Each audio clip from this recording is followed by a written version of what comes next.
हिंदू विशेष रूप से अग्रवाल, माहेश्वरी, मारवाड़ी और जैन समाज बहुत सावधान हो जाए, उनके साथ एक बहुत बड़ी साजिश चल रही है।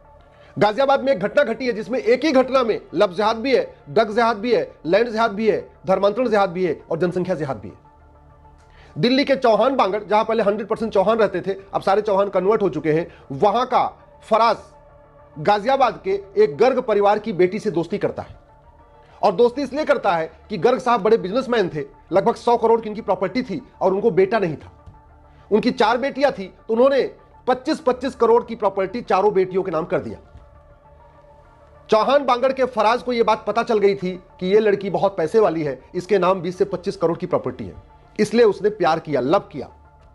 लब जिहाद में फंसाने के बाद उसको वो बियर बार पे ले जाने लगा, हुक्का बार पे ले जाने लगा, रेव पार्टीज में लेके जाने लगा और उसको ड्रग एडिक्ट बना दिया। जब वो ड्रग एडिक्ट बन गई तब उसने, जब ड्रग जिहाद के बाद उसने लैंड जिहाद शुरू किया। उसने बेटी से जो प्रॉपर्टी थी उसकी मांग करना शुरू किया। बीच बीच में कहता था उसकी हालत, पैसे की स्थिति ठीक नहीं है, उसके ऊपर कर्ज है, तो बीच बीच में लाख 2 लाख रुपए उससे लेता भी रहता था। पहले लब जिहाद किया, फिर ड्रग जिहाद किया, फिर लैंड जिहाद शुरू किया, पैसा लेना शुरू किया। उसके बाद उसका धर्मांतरण करा दिया। जब बेटी ने शादी की शर्त रखी, गर्ग साहब की बेटी ने, तब उसने कहा कि पहले तुम धर्मांतरण करो। उसको धर्मांतरण की ट्रेनिंग दिलाई, कुरान हदीस दिलवाई, नमाज पढ़ना सिखाया और शादी का, चूंकि उसके पास उसके पहले वो संबंध बना चुका था, वीडियो बना चुका था, फिल्में वो शूट कर चुका था, फिर वो ब्लैकमेल करने लगा कि शादी तब करेंगे जब तुम धर्मांतरण कर लोगी। उसने धर्मांतरण कर लिया। गर्ग साहब की बेटी, गर्ग साहब के घर में, जिनके घर में कभी लहसुन प्याज नहीं खाया जाता था, वहां उसने नमाज पढ़ना शुरू कर दिया। गर्ग साहब ने एक दिन देख लिया उनको स्ट्रोक आ गया हॉस्पिटल में, पहले से वो कैंसर से पीड़ित थे, उनको ब्रेन स्ट्रोक आ गया, वो फिर से आईसीयू में चले गए। जब आईसीयू में चले गए फिर ये फराज आता है और उनको कहता है कि आप बहुत चंद दिनों के मेहमान हैं, एक काम करिए, शादी कर दीजिए। शादी की डेट फिक्स हो जाती है 5 दिसंबर, लेकिन वो शादी करने के लिए तैयार नहीं होता। वो कहता पहले प्रॉपर्टी हमारे नाम करो फिर शादी करेंगे। फिर बेटी को शक हुआ, उसने बोला नहीं, पहले शादी करो फिर प्रॉपर्टी नाम करेंगे। और फिर उसने बोला जब प्रॉपर्टी हमारे नाम है, जब हम शादी कर रहे हैं तो हमारे नाम हो तुम्हारे नाम हो, क्या फर्क पड़ता है। लेकिन नहीं, बोला पहले प्रॉपर्टी नाम करो। और अंत में उसने बेटी को आत्महत्या करने के लिए मजबूर कर दिया और गर्ग साहब की बेटी ने आत्महत्या कर लिया। यह हुआ जनसंख्या जिहाद। अपनी जनसंख्या बढ़ाओ और हिंदुओं की जनसंख्या घटाओ, तभी तो रेशियो चेंज होगा। आप जरा सोचिए, इतनी बड़ी घटना हो गई, लेकिन विधायिका में तू मैं तो हो रहा है, आरोप प्रत्यारोप हो रहा है, नूरा कुश्ती हो रही है, बतौलेबाजी हो रही है, लेकिन लब जिहाद, ड्रग जिहाद, धर्मांतरण जिहाद, घुसपैठ जिहाद, जनसंख्या जिहाद पे चर्चा नहीं हो रही है।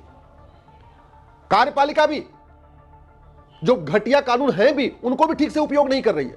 मैं कई बार कह रहा हूं कि धर्मांतरण, ड्रग, लब जिहाद, इनके खिलाफ एनएसए लगाइए, यूएपीए लगाइए, वेजिंग वॉर की धारा लगाइए, देशद्रोह लगाइए, गैंगस्टर एक्ट लगाइए, लेकिन नहीं लगाया जा रहा है। मैं कितनी बार कह रहा हूं, न्यायपालिका, ये जो कुछ चल रहा है इसके लिए न्यायपालिका भी जिम्मेदार है।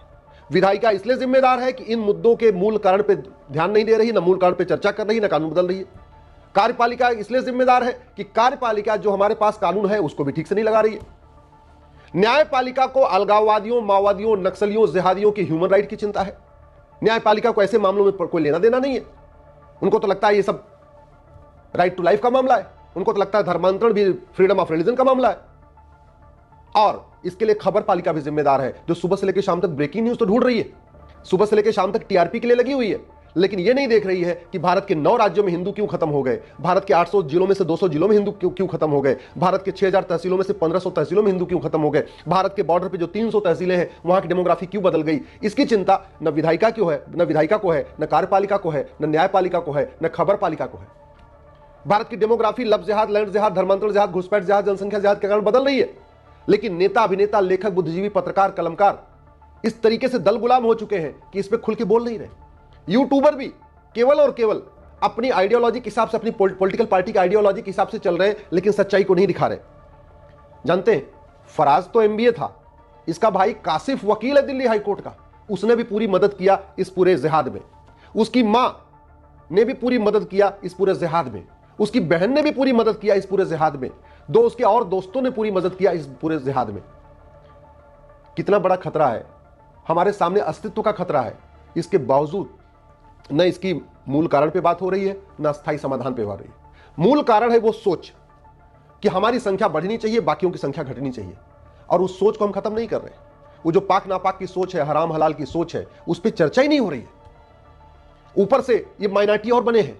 जितने लब जिहादी हैं, जितने ड्रग जिहादी हैं, जितने घुसपैठी हैं, जितने धर्मांतरण कराने वाले जिहादी हैं, जितने जनसंख्या जिहाद करने वाले हैं, ये सारे माइनॉरिटी का फायदा और ले रहे हैं। क्यों फायदा ले रहे हैं? हमने माइनॉरिटी को डिफाइन नहीं किया। इसलिए मेरा आपसे निवेदन है, इस वीडियो को सुनने के बाद इसको शेयर करिएगा, अधिक से अधिक शेयर करिएगा, क्योंकि जिस तरीके से ये पूरा मामला बड़े ऑर्गेनाइज तरीके से चल रहा है, अगर नहीं रोका गया तो जो आज बांग्लादेश में हो रहा है ना, यही कल को पूरे भारत में होगा।